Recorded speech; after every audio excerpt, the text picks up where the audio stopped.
اعوذ باللہ من الشیطان الرجیم بسم اللہ الرحمن الرحیم۔ باب 7 حدیث نمبر 14۔ رسول اللہ صلی اللہ تعالیٰ علیہ وسلم سے محبت ایمان کا حصہ ہے۔ حدیث نمبر 14۔ ابو ہریرہ رضی اللہ تعالیٰ عنہ سے روایت ہے کہ رسول اللہ صلی اللہ تعالیٰ علیہ وسلم نے فرمایا، مجھے قسم ہے اس اللہ کی جس کے ہاتھ میں میری جان ہے، تم میں کوئی آدمی مومن نہیں ہو سکتا جب تک اس کو میری محبت اپنے ماں باپ اور اولاد سے زیادہ نہ ہو جائے۔ کہنے کا مطلب یہ ہے کہ ہر مسلمان کو رسول اللہ صلی اللہ تعالیٰ وسلم سے اتنی محبت کرنا چاہیے کہ اس کے سامنے ماں باپ اور اولاد کی محبت کم تر لگے۔ اب دیکھیں کہ صحابہ اکرام ہمیشہ کہا کرتے تھے کہ یا رسول اللہ آپ پر ہمارے ماں باپ قربان۔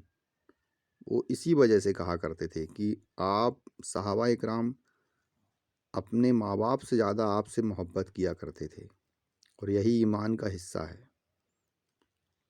فائدے: رسول اللہ صلی اللہ تعالیٰ علیہ وسلم سے طبعی محبت کے علاوہ ایمانی محبت کی بھی ضرورت ہے، ورنہ طبعی محبت تو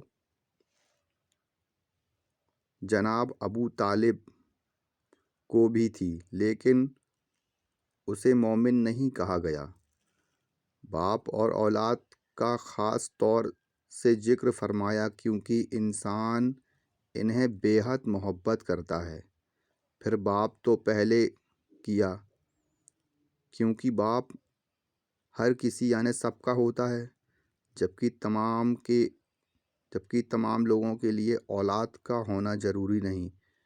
کہنے کا مطلب کہ ہر کسی کا باپ تو ہوتا ہے پر ہر کسی کی اولاد ہونا یہ ضروری نہیں ہے، کسی کی اولاد نہیں بھی ہوتی ہے۔ اور طبعی محبت کا معاملہ جو ہے وہ ابو طالب کو دھیان میں رکھ کر بتایا گیا ہے، کیونکہ ابو طالب جو تھے وہ جناب رسول اللہ صلی اللہ تعالی وسلم کے چچا تھے، پر وہ بھی ان سے بہت محبت کیا کرتے تھے۔ اپنے بچپن ان کے دادا کے گزر جانے کے بعد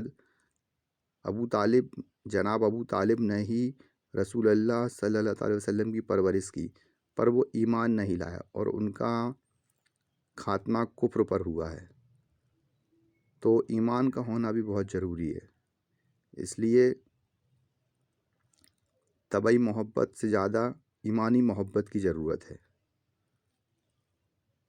امید ہے کہ آپ کو یہ حدیث اور اس کا مفہوم سمجھ میں آیا ہوگا۔ اللہ تعالیٰ کہنے اور سننے سے زیادہ عمل کی توفیق عطا فرمائے، اور ہم سب کو، آپ سبھی کو اور ہم کو بھی اپنے ماں باپ اور اپنی اولاد اور دنیا کی ہر ایک چیز سے جو ہمیں سب سے زیادہ محبت ہے، اس سے بھی زیادہ ہمارے پیارے آقا حضرت محمد مصطفیٰ صلی اللہ تعالیٰ علیہ وآلہ وسلم سے محبت کرنے کی توفیق عطا فرمائے۔ وآخر دعوانا ان الحمد للہ رب العالمین۔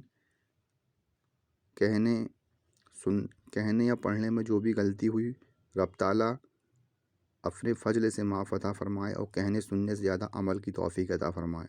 وآخر دعوانا ان الحمد للہ رب العالمین۔ السلام علیکم۔